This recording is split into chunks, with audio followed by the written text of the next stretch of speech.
Listen to my story about a man named Jed. A poor mountaineer barely kept his family fed. And then one day he was shooting at some food, and up through the ground come a bubbling crude oil, that is, black gold, Texas tea. Well, the first thing you know, old Jed's a millionaire. The kinfolk said, Jed, move away from there. Said, California is the place you ought to be. So they loaded up the truck and they moved to Beverley Hills, that is, swimming pools, movie stars. The Beverly Hillbillies.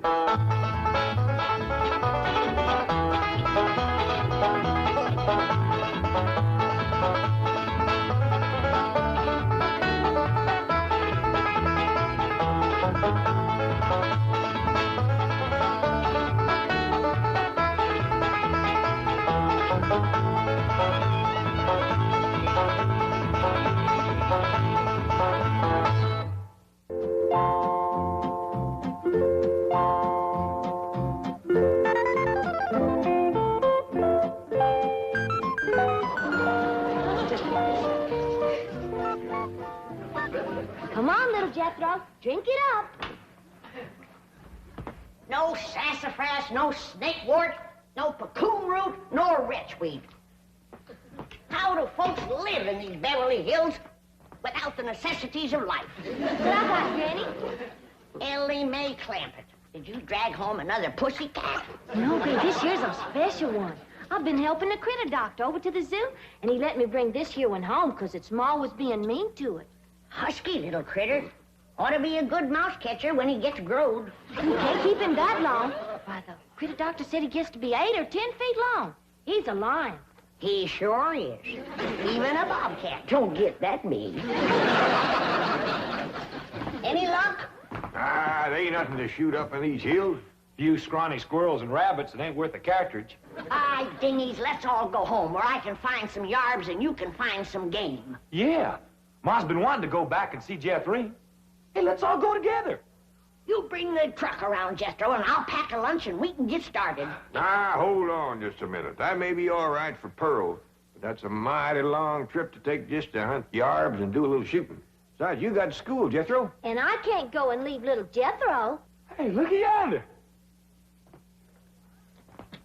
This here's a lion. And you named him after Jethro. Yeah, 'cause he's king of the beast, don't you? 'Cause he eats so much and his feet's so big. Your feet ain't big. What you talking about, boy? When you was 12, your feet were so big you used to have to go down to the crossroads to turn around.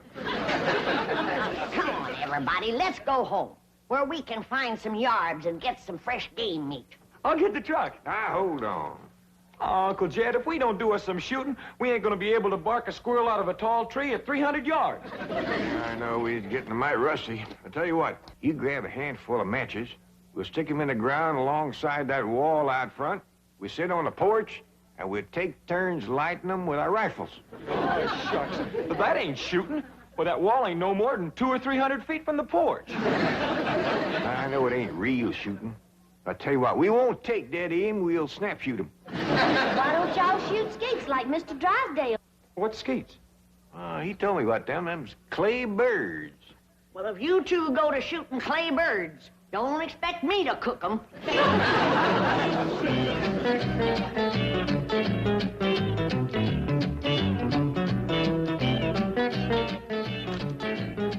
Any statement about tomorrow's match, gentlemen? Yes. Oh, I want to tell you. gentlemen, if you please, I should like to read Mr. Drysdale's prepared statement. Win or lose, may the spirit of fair play and good sportsmanship, which so symbolizes the Commerce Bank, the friendly bank of Beverly Hills, prevail in this great competition. Oh, baloney. I'll give you a statement. My bank's gonna shoot the pants off of his bank and win this trophy back permanently. I shall begin again. Win or lose, may the spirit of fair play and good sportsmanship, baloney. which so... Now, listen, Hacker. Your bank hasn't won in 2 years. Not since Lynn Crandall became my vice president and teammate. And furthermore, I've got a little surprise for you this year, Drysdale. I've got a new cashier that can outshoot Davy Crockett. You'll have to go some to outshoot Hawkeye Crandall. You said it. Why, Hawkeye Crandall... Hawkeye Crandall, my Aunt Nellie. When you see Gene Sandbloom handle one of these things. Wave that in my face, Hacker. Chief, Chief, it's Vice President Crandall calling from the hospital. Hospital? Hawkeye? Yes, he was crossing the street and he didn't see a fire truck coming. Hawkeye. How bad are you hurt? Both legs broken? Right arm? 3 ribs. Well, we got until tomorrow morning. Try to make it. What else can happen to me today? The skeet championship out the window, and now those crazy Clampets are shooting at passing cars. Surely your wife's exaggerating, Chief. The Clampets wouldn't do anything that foolhardy. No? Well, just in case they would. Isn't that their driveway up ahead? Yes. Let me know when we're safely in.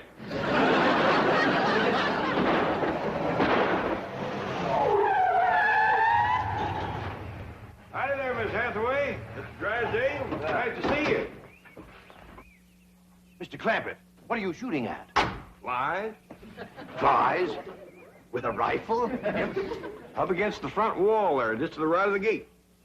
You mean to tell me you shoot flies sitting on that wall out there? Oh, no, that wouldn't be sporting. We get him on the wing. Possible. Oh, no, it ain't, Mr. Drysdale. Oh, we just smear a little sorghum on the wall and get them when they buzz in for a landing. The trick is not to get a bee. If you shoot a bee, you miss your turn. When they come in fast out of the sun, it's hard to tell them apart. I can't even see the sorghum. Neither can I. Oh, Uncle Jed ain't missed one yet. Well, back home, they called him Hawkeye. Did you say Hawkeye? Oh, you know how folks hang a nickname on you. Miss Hathaway, the trophy may not be lost. The Chief, he has to be an employee of the bank. Meet Mr. J.D. Clampett, my new vice president. Welcome aboard, Hawkeye.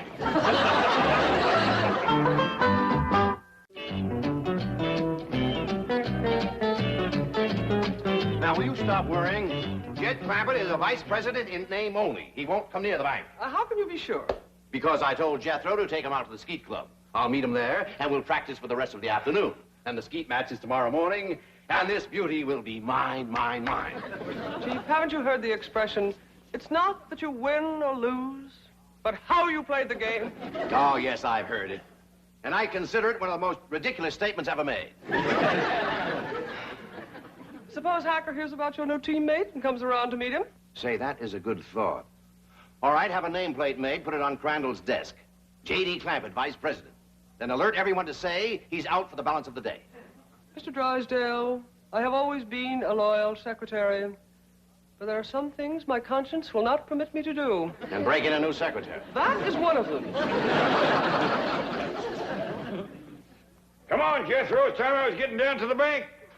Jed, what is all this nonsense about you working for Mr. Drysdale? You don't know nothing about banking. Well, that's what I said, Granny. You know what he said? What? He said, Mr. Clampett, you are the kind of man I need for vice president because you are a straight shooter. Yeah? I reckon there's always need of a good, honest man. Especially in the banking business. Come on, Jethro. Uncle Jed, Mr. Drysdale said I was to take you out to the skeet shooting range. He said you don't have to come to the bank today. Yeah, I know, Jethro. I reckon he's just trying to be nice. Because with this other vice president in the hospital, I don't see what help I could be to him shooting skeet. Oh, shucks. I was counting on shooting some of them clay birds. Well, go right ahead, Jethro, and take him off if you'd like to go. Pearl don't care nothing about shooting. But I sure would like to get my old double barrel unlimbered. It's getting rusty, and so am I. Well, fine, Granny. And Ellie Mae can go, too, if she wants. Just drop me off at the bank on the way. Is this satisfactory, Mr. Drysdale? Oh, fine, fine. Put it on Crandall's desk back in the corner. Mr. Hacker is back to see you, and the chairman of the Rules Committee is with him. I think they expect you to default the contest. Ha, ha, ha, ha. Just when I've got it won. Mr. Drysdale, at the risk of incurring your disapproval, I owe it to my conscience to make the following statement, which I have typed out for your perusal. Honesty and integrity are the very cornerstones of the great institution of banking, and they are strengthened by the mortar of fair and democratic competition.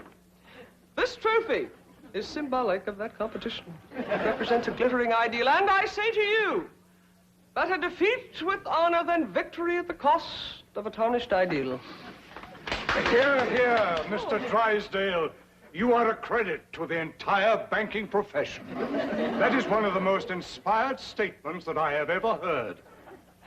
And Hacker here thought that you'd default or ask for postponement. merely because you'd lost your teammate. Hacker, read those words over and over. By George, they mean something. Yeah. They mean he's found a crack shot.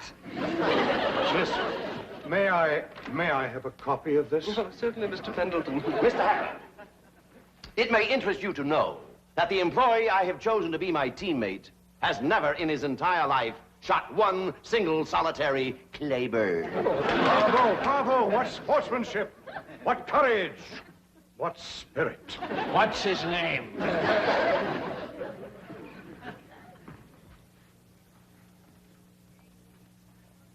J.D. Clampett, vice president?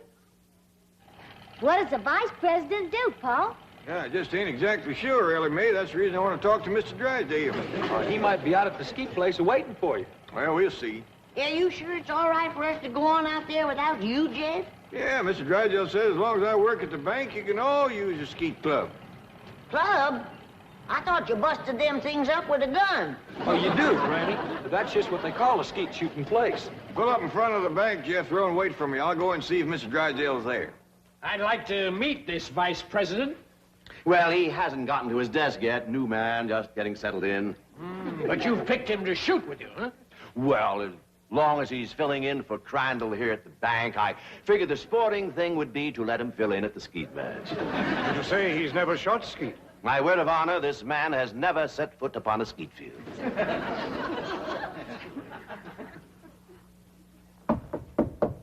Come in.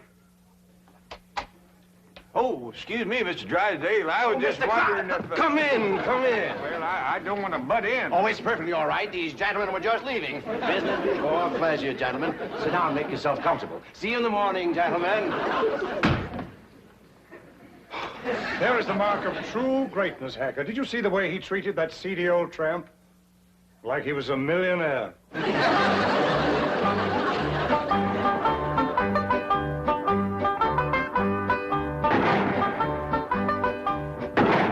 This is Crandall's skeet jacket. I don't know whether it'll fit you or not. That's a mite snug, but I reckon it'll do. You'd think bankers could afford new coats instead of covering them old ones with patches. These are the targets we shoot at. Ain't them dandy little dishes. Just right for saucer and coffee. Why in tarnation do you want to shoot at a saucer like this? If you ain't careful, you'll bust them. Whereabouts is the cups? Oh, there aren't any cups. See? You done busted them, didn't you? No, Granny, we don't use cups, just these saucers. I mean, these targets. The object of the game is to hit them as they fly through the air. I reckon I'd like to try that. Give me a gun, Jethro. I'll handle the release switch, Chief.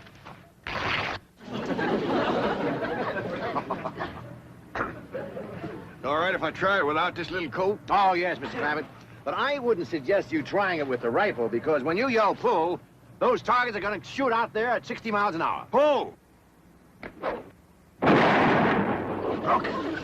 Shattered it. Sorry about that. I just meant to nick it so as you could use it again. Well, Jed, from the looks of all them broken dishes out there, you ain't the first one that made a mistake. No, Granny, you don't understand. You see, the object of the game is to break the target. But to do it with a rifle is absolutely remarkable. Oh, shucks, that ain't nothing. A lot easier than shooting flies. Can I try? Yes, of course, but I think you better use the shotgun. Oh, this here is Granny's. This here's the gun I'm used to. Leader of mine, Jethro. Okay, Uncle Jed. Pull! Pull! Pull!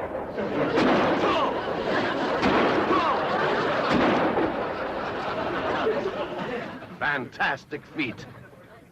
Yeah, they's big, all right, but they help them to stand steady. Step aside, Jethro, and give me a whack at busting them things. Can you fling two at once? Yes, but... Fling! Fling two more, I got another barrel left.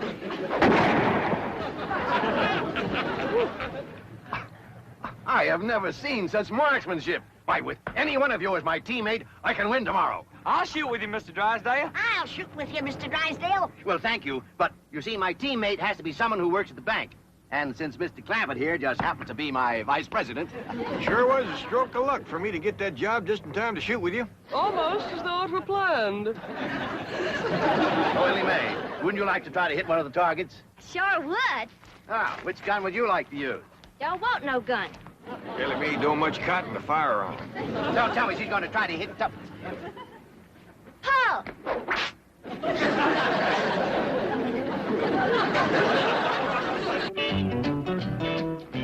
Mr. Hacker, Mr. Clampett is out. I can see that. I'll just sit down here and wait for him.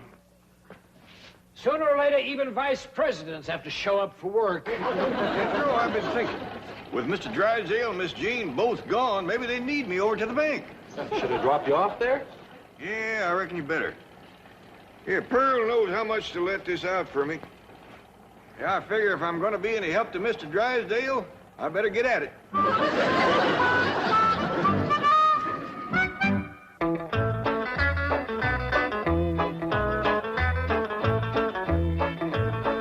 Well, howdy there. You waiting to see me? Are you J.D. Clampett, Sure am. Jed Clampett. vice president of this bank? That's what they tell me. You know, I just had a hunch to come in. I figured there might be something I could do to help. I think there's a world of things you can do to help me, Mr. Clampett. That's just dandy. I don't believe I caught your name. Hacker. William Hacker. You call me Bill. Well, howdy there, Bill. It sure is nice to make your acquaintance. Sit down, sit down. What can I do for you? Well, to start off with, you can tell me how long you've been in the banking business. Well, this here is my first day. And already you're a vice president? Well, that's the job I'm commencing with. And I want to tell you that Mr. Drysdale is as fine a man as you ever want to work for. Why, I ain't done nothing all day but shoot skeet. I see. Tell me, do you shoot good skeet? Well, I never tried for it today. Of course, it don't take much shooting to bust them great big saucers, especially if you got a good rifle. You shoot skeet with a rifle? Well, I admit it's kind of like shooting fish in a barrel. My daughter Ellie Mae does just as good with her slingshot. That's very interesting. How did Mr. Drysdale happen to find you? Oh, we's next-door neighbors. Your next-door neighbor of Milburn, Drysdale? Up there, those exclusive estates? Yep. Matter of fact, he got the place from me. You see, I come into a little money here a while back, 25 or 30 million. Dollars? And to show you what kind of a friend Mr. Drysdale is, he's keeping all that money right here in his bank, and he ain't charging me one penny to do it. Well, he's all heart, that fellow. All heart. Tell me, Mr. Clampett, how does it happen that you're vice president of this bank here? Well, my nephew Jethro and me was out front of the... That's my cousin Pearl's boy. We was out there in front of the house shooting flies off the wall. Excuse me, shooting flies? Yes, sir. With rifles? Yes, sir. How far away? Oh, it was no more than a couple hundred feet. Well, lost him. Mr. Drysdale. Can you win a round of skeet, Billy boy, Billy boy? Can you win a round of skeet, Billy Hacker? No, I cannot win a round from that new teammate you found. He's a crack shot and cannot miss the target. I'd like to point out it is not too late to do the decent thing. Now, the bank's still open. Select an employee at random. Take me. We may lose, but we will lose with honor. Here's the trophy mine for keeps, Billy boy. And he says, well, say, speaking of Mr. Drysdale, here he comes. Mr. Clampett, what are you doing here? Where should a vice president be? Out shooting flies off his front wall? Hacker, you sloop, get out of my bank. Not until we first have a little meeting with Mr. Pendleton. Mr. Drysdale, I am shocked, to say the least. Shocked and disillusioned. I apologize, Mr. Pendleton. My desire to win momentarily overcame my sense of fair play. But I have a suggestion. Suppose I select at random an employee to be my teammate. Now, that seems sporting, eh, Hacker? Yeah, I'll buy that. Well, I have a new young janitor, not a very bright kid, but nice. Jethro Bodine. Just a minute, Drysdale. Isn't he Clampett's nephew, the one he shoots flies off the wall with? Well, Drysdale, is this true? Yes. Yes, it is true. Miss Hathaway, I believe you're on overtime. Right, Chief. Good night, gentlemen. Now, I have a suggestion for you. I'll pick an employee of yours at random to be your teammate. I consider that eminently fair. Agreed, Drysdale?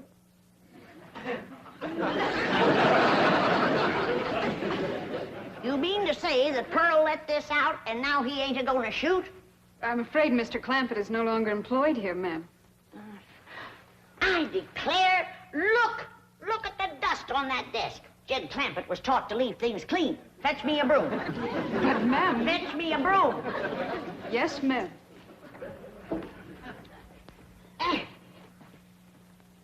I declare, city living is spoiling the whole darn family.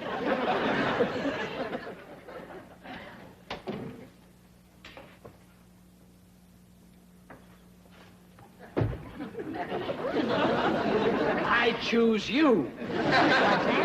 Let's see how Mr. Drysdale does with a scrub woman. Fling! Fling! Wait till I reload.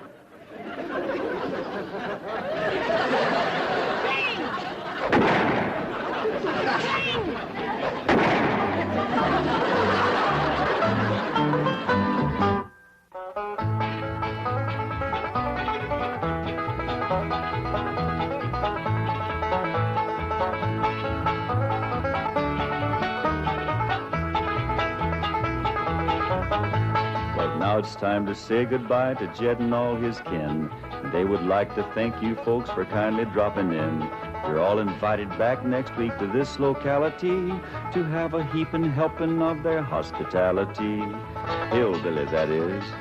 Set a spell. Take your shoes off. Y'all come back now. Here.